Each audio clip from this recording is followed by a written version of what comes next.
The views and opinions expressed on any program are those of the producers and/or the persons appearing on the program and do not necessarily reflect the views and opinions of FRC Media, Bristol Community College, or the City of Fall River.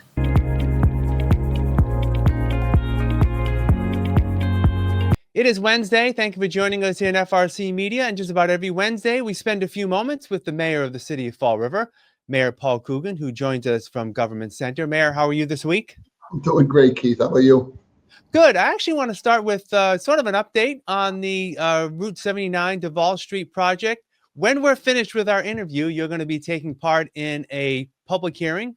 Virtually, I would assume, because it's going to be a long drive between here and Boston over the next 15, 20 minutes, among the Joint Committee on State Administration and Regulatory Oversight. This has to do with the future in some ways, starting to develop the future of the Route 79 Davol Street project. There's a bill that was filed by Representative Carol Fiola to have that land conveyed from the state over to the Fall River Redevelopment Authority. Talk about what you will say before that hearing and how it will benefit Fall River. Well, I will say that having local control over a parcel that important to the redevelopment of the entire waterfront and connecting our north end with the river is very important. We've done a master plan already. We've undertaken studies. We have a lot of work that's already been put into that, and if we let the Fall River Redevelopment Authority control it, we'll have much greater local control over the project. We've done this in the past, I believe, with land in the Innovation Park, and the state has a number of these bills in front of them every year. We just want to try to keep local control, let local people have a say on the plan going forward for this entire development. We've already put $360,000 into, well, I shouldn't say that, Fall River. The redevelopment authority has already put $360,000 into a plan that includes, how to lay it out. We have a company in there, walkable. Our plan is for a walkable waterfront community with green space, housing, obviously retail, restaurants. That's our goal. I mean, I saw something about 12-story buildings. That's not in anybody's plan. I think the max we were looking at was somewhere around 6. But again, if we control it, we'll have say on all these things, and we'll keep it close to the vest. I mean, it will be done, it's not going to be done overnight, but it's a lot of things going into the planning of it that if we can keep it in-house, we'll be fine. Now, if this were to go through, obviously there's a lot of steps. This is just a hearing process. It would have to go before the House and the Senate. What would be, I guess, the process moving forward? Would there be some negotiation with the state and the city in terms of how an agreement is reached? I mean, how would that work? Right. I would think we've already been in contact with, particularly on this one, the Lieutenant Governor's office and the governor to a point. But this would pass the House. Well, I take it back. This would get out of committee, hopefully with a favorable read, go to the House. They would vote, sent over to the Senate. They would vote. If they voted for the same thing, it would go to the governor. If not, they would put a committee together to hammer out the differences, and then it would go to the governor. But that's where we are. It's got a number of steps to go through. It's like all legislation, but our focus would be on trying to keep a strong control over that waterfront with what goes up in down there, how it's laid out. Obviously, everybody driving through there can start to see the shape of where roads are going to go, because you can follow the light poles. You can see where the new asphalt's going in. So we're getting there. It's still a ton of infrastructure work to go. But at the same time, as we get closer, we want to know who's steering the ship. Right. And would there be any financial debt to the city at all in terms of negotiating with the state in terms of any reimbursement? I don't know. I mean, that may come up down the road if they're looking for something back. I would think that most of the time they don't look for something back because they know the long-term impact of a project like that, both on tax revenue, jobs, and tax revenue for the city and the state. Yeah. They're not going to be looking for too much. I think we can work whatever it is out with them, and hopefully it's zero. But we have great, great partners on the state level, and we're going to work with them every step of the way. All right. Shifting gears now to the city budget. The city council last week, we talked about this a little bit last week, has begun its deliberations on the fiscal year 2026 budget, which is slated to take effect on July 1st. There was concern last week around the fire department. The president of the local 1314 union, International Association of Firefighters Union here in Fall River, brought up a number of concerns by himself and his rank and file about the condition of some of the stations in Fall River, as well as the replacement of apparatus.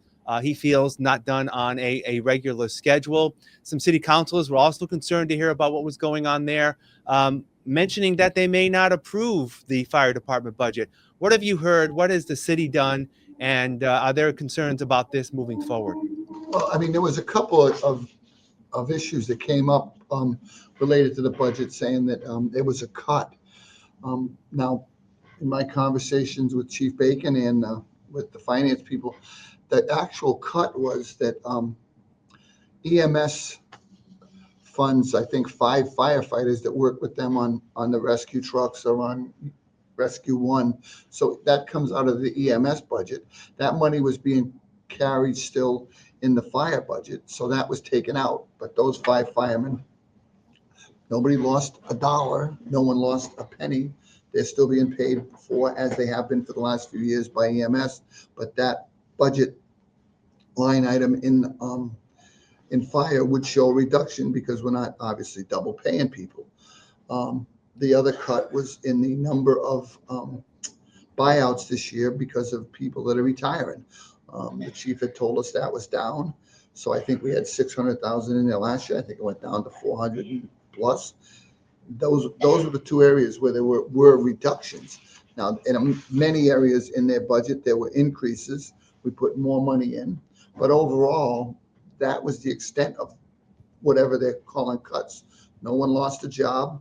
No one lost a benefit. We're still working with them on new fire trucks. The chief and I were talking about it yesterday. He needed a backup ladder truck, and he found one that had minimal miles on it from a training academy. We scooped it up in a minute. I know he's talking about a pumper. We were looking at a couple yesterday. My point is the central fire station. I have the plans with the renovations that are going to go on there. We've already approved the $2 million bond to do all that work. This should be going out next week. Hopefully then it goes out to bid, and then we can start the work there. The front facade is being done. I think it's through CPC. But again, these things are all in the works. I understand, every department in the city wants things yesterday. We work with our police, fire, DCM, and again, they're all extremely important to a well-functioning city. But I don't believe there's cuts in the fire department. I don't believe that we're not going to get them the trucks they need, and I don't believe that the central fire station won't be renovated. I'm looking at the plan right here, and I know it's an extensive overhaul of that whole building. And going forward from there, we'll tackle the next one as they come up. But this is what goes on in the city. We're doing these things all the time. I mean, I looked at community development. I think they put $7 or $8 million into fire trucks, equipment, things we purchased through the last, I don't want to say 5-7 years, even before my term, to improve the quality of the equipment and the ability to make a livelihood for our firefighters. It's funny because again, during negotiations, things are said. I don't know if they're always 100% accurate. I did offer to meet with the firemen. They did not want to come in, and that's their right. I have no problem with that, but at the same time, maybe some of this stuff could have got discussed, and they could have known what the city's plan was going forward. But I don't think there's any problem with bringing it to the city council. That's their right. Yeah.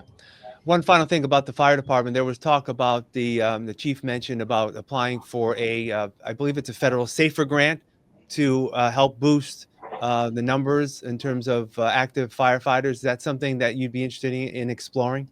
Yeah, we looked at it. I didn't know, I don't remember him telling me they were short men. I thought he told me when we met once with former city administrator Aiken, he had all of everything covered. Now, obviously, there's always problems with vacations, people on that they could have health issues. I was going to call it sick time, but people that are out with health issues. So those are the fill positions. The state helps us with that with a safer grant for, I think it's well over $500,000. So we try to accommodate all these things we can to make sure we have a fully staffed fire department, and that's what we're going to keep doing. And if that's what we when the chief sits down and shows me numbers where he does not have people, we will be glad to talk to him about that. Yeah. All right. And we always like to talk about events in the city, especially with the summer. And this week, it's going to be the 10th annual Day of Portugal event at the gates of the city. I know you spend a good part of your weekend there. It's always a great festival for people in the Fall River and from the surrounding communities to take part in. Yeah, they got great concerts. I think every night, Friday, Saturday. They've shortened it up a little bit, but at the same time, the quality seems like it's gone up a little bit. It's something we look forward to every year in the city of Fall River. We do all we can to support those guys. They got a great team working to bring in the right acts, the right food, the right events, so people can go down there and unwind for a couple days. Obviously, I'll be down there mostly every day, I think, until it goes through. Looking back at what's already happened in Fall River, last weekend we had the reenactment of the Battle of Fall River. I was very impressed with that. That was something I did not expect to go that well, and it was definitely interesting. But we're trying to keep activity going. Again, the 13th we have the symphony orchestra on the Norton Pier. That's going to be a very special show. We just obviously, as all these outdoor events do, we need the weather to cooperate, but we want people to come out and enjoy some fresh air and some entertainment on the city of Fall River, whether it's the Day of Portugal, the Holy Ghost Feast, or the Norton Pier. There's plenty to do, and we look forward to seeing you out there.